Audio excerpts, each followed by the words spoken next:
There is a kind of spending that almost never feels irresponsible while you are doing it. It is not the flashy kind. It is not designer nonsense, bottle service, luxury watches, or some midlife crisis on four wheels with heated seats and a terrible interest rate. It is the money that disappears into being a decent human being. A birthday gift for your niece. Flights home for the holidays. Covering dinner because your younger brother is having a rough month. Pitching in for your mom's car repair. Saying yes to the baby shower, the wedding, the graduation, the family vacation, the funeral trip, the fundraiser, the group gift, the last-minute hotel, the "can you help just this once" text that somehow arrives exactly when your checking account was starting to recover. None of that feels like luxury. Most of it does not even feel optional. That is why it gets expensive so fast. A lot of people think they are bad with money because they spend too much on themselves.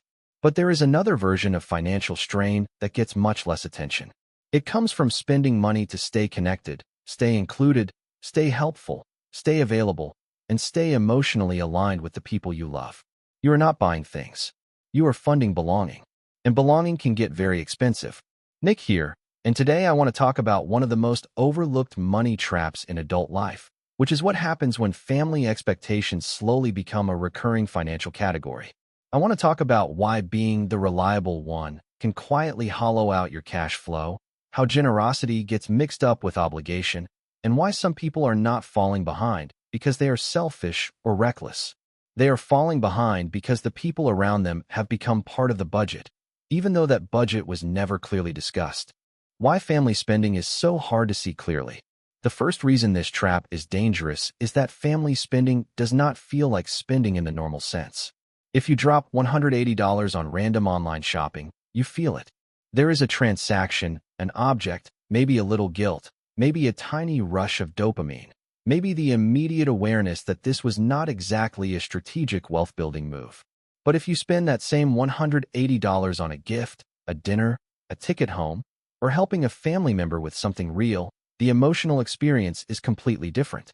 Now the spending feels warm, necessary, moral, loving, human. You are not asking, "Can I afford this?" in the same way. You are asking, "What kind of person would I be if I said no?" That is a much harder question. And because it is a harder question, a lot of people stop evaluating the money at all. They move straight into emotional logic.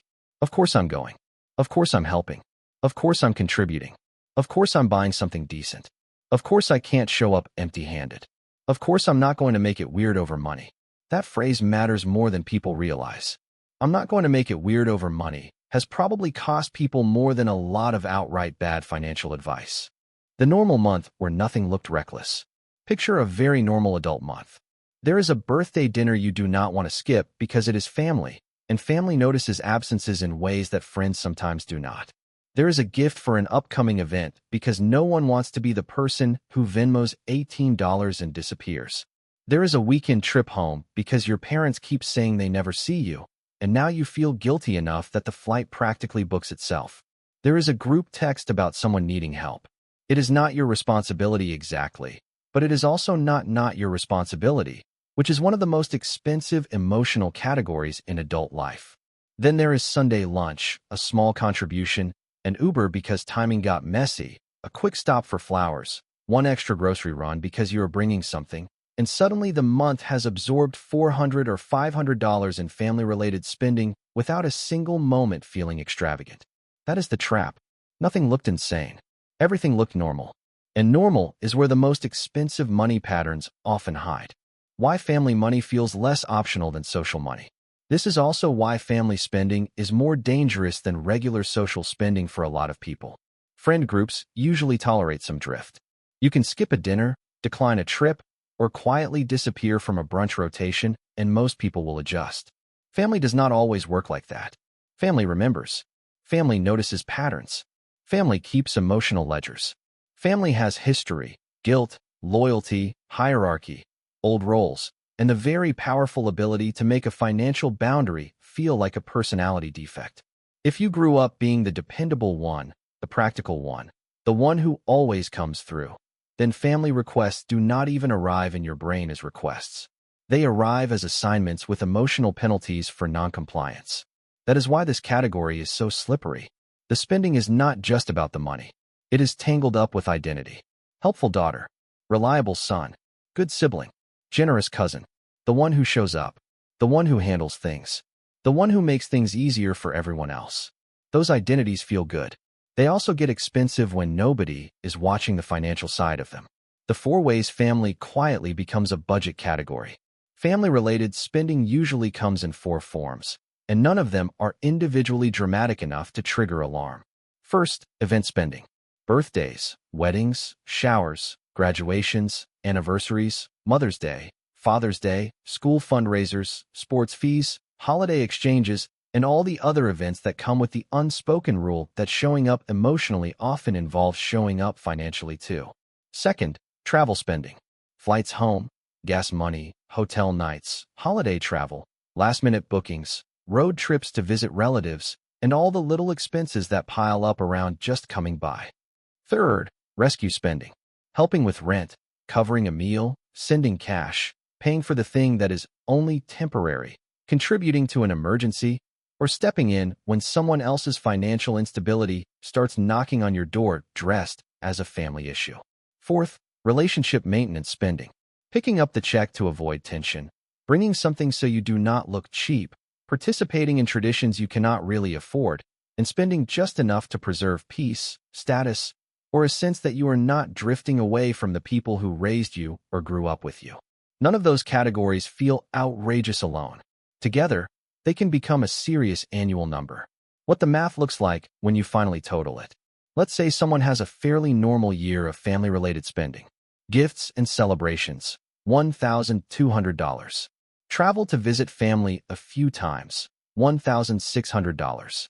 Holiday-related spending, $900. Random dinners, hosting, contributions, and while we're all together, costs, $1,000. Helping out with 1 or 2 family situations during the year, $1,500. That is $6,200. Again, that is not a ridiculous number if you are part of a close family and live like an adult in the real world. But $6,200 a year is over $500 a month on average. Invest $500 a month at 8% over 20 years, and you are looking at roughly $295,000. Now the question changes. This is no longer just, am I a generous person? Now the question is, what is the long-term financial price of being the person who always absorbs family costs without any structure around it? That is a much sharper question, and most people have never asked it. Why high earners get trapped by this too? A lot of people assume this is only a problem for lower-income households. It is not. In some ways, it gets worse as income rises. Because the second you start making more than certain people in your family, even modestly more, your money can become socially legible in a very dangerous way. Now people do not just see you as yourself. They see you as the one who is doing well. That does not always mean they are trying to exploit you.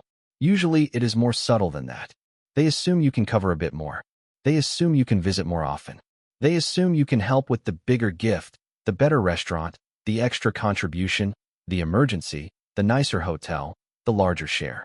And if you have built your identity around not making things awkward, you will often say yes without fully pricing what that yes is doing to your own long-term stability. This is how people making decent money still end up feeling financially fragile. The income went up. The family claim on that income went up too. The guilt economy inside families. Here is the uncomfortable truth. A lot of families run on guilt the way some businesses run on subscriptions. Quietly. Automatically, without much explicit conversation. Nobody says, we would like to monetize your loyalty. It shows up more softly. You never come around anymore. We all pitched in. It would mean a lot if you were there. Don't worry about it. I know you're busy. We already told them you'd help. It's just this once. That last phrase has probably funded more financial leakage than people realize. Because just this once almost never means once in the life of a family system. It means once this month, once this event, once this problem, once this version of the same emotional dynamic. And the people most vulnerable to this are usually not careless people. They are conscientious people, the ones with empathy, the ones who do not want conflict, the ones who have tasted enough instability themselves that saying no to someone else's discomfort feels morally complicated. That is exactly why this trap gets so expensive. What this does to actual wealth building. The damage here is not just the spending itself. It is what the spending interrupts. The extra $300 or $500 or $700 a month that disappears into family-related costs is usually the same money that was supposed to build the emergency fund, pay off the high-interest card, go into the brokerage account, create the down payment, fund the skill course, or finally make the budget feel like something other than a polite suggestion. This is why some people feel like their financial life keeps starting over. They get a little traction, then a family season hits, a holiday cycle, a wedding cluster, a travel stretch, or a few helping out moments, and suddenly the money that was about to become structure gets rerouted into maintaining emotional equilibrium with the people around them. Nothing explodes. That is the frustrating part. The person still looks normal, functional, generous, loving, close with family. They just do not get stronger. And if that repeats long enough, it can delay wealth in a very real way without ever giving the person a clean villain to blame. Generosity is not the problem. Let's be clear, because this part matters. The point is not that helping family is bad. The point is not to become cold, transactional, or weirdly obsessed with splitting every dinner down to the molecule. That would be miserable, and it would miss the point. The issue is not generosity. The issue is unbounded generosity inside a financial system that still needs to build your own life. That distinction matters. There is a huge difference between choosing to help in a way that fits your numbers and becoming the default absorber of emotional and financial overflow because nobody ever established a limit. A lot of people are not poor because they are generous. They are poor because their generosity has no structure, no budget, no hierarchy, and no protected line where their future gets to stay intact. The difference between support and self-erasure. This is where people need a cleaner framework. Support says, I care, and I will help in a way that does not destabilize my own life. Self-erasure says, I care, so my own stability becomes optional. Those are not the same thing. The first is sustainable. The second turns you into a financial extension of everyone else's emergency, celebration, and poor planning. And if that sounds harsh, good.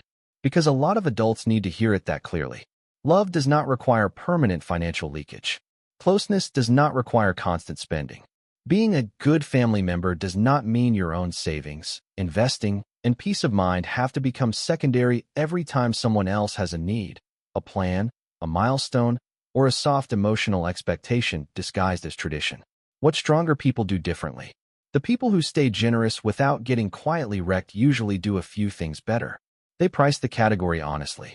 They stop pretending family spending is random when it is obviously recurring. They create a number for it. A family budget, a gifts budget, a travel budget, a helping budget. A number that says, this is what I can do without eating my own future. They also get much more comfortable with planned generosity instead of emotional generosity. That means deciding ahead of time what help looks like, instead of waiting until guilt, pressure, and timing make the decision for them. And maybe most importantly, they stop equating love with unrestricted access. That one changes everything. Because once you realize that saying yes to everything is not the same thing as being a good person, you can finally start helping in ways that do not quietly hollow out your own financial life. The most expensive sentence in this whole category. If I had to pick one sentence that does the most damage here, it would be this. It's family. That phrase ends so many useful conversations before they even begin.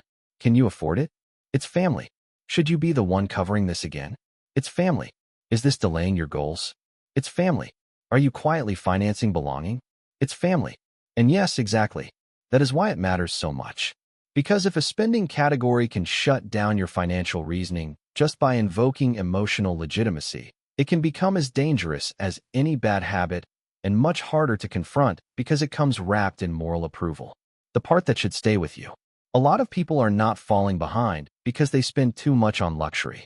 They are falling behind because the people they love have quietly become one of the most expensive categories in their life. Not because those people are bad. Not because generosity is wrong. Because family spending often arrives disguised as duty, love, tradition, and emotional self-respect, which means it rarely gets evaluated with the same clarity as other financial choices. That is the family expectation trap. You are not just paying for events. You are paying to stay close, stay included, stay helpful, stay good, stay who everyone expects you to be. That can be worth a lot. It can also cost a lot more than people realize. And if you never give that category a structure, it will keep competing with the exact things that were supposed to make your own life stable. That's it for this one. If this changed the way you think about why your money disappears into family life without anything feeling extravagant, hit subscribe and share this with someone who is not being destroyed by luxury. They are just quietly funding the emotional economy of being the reliable one.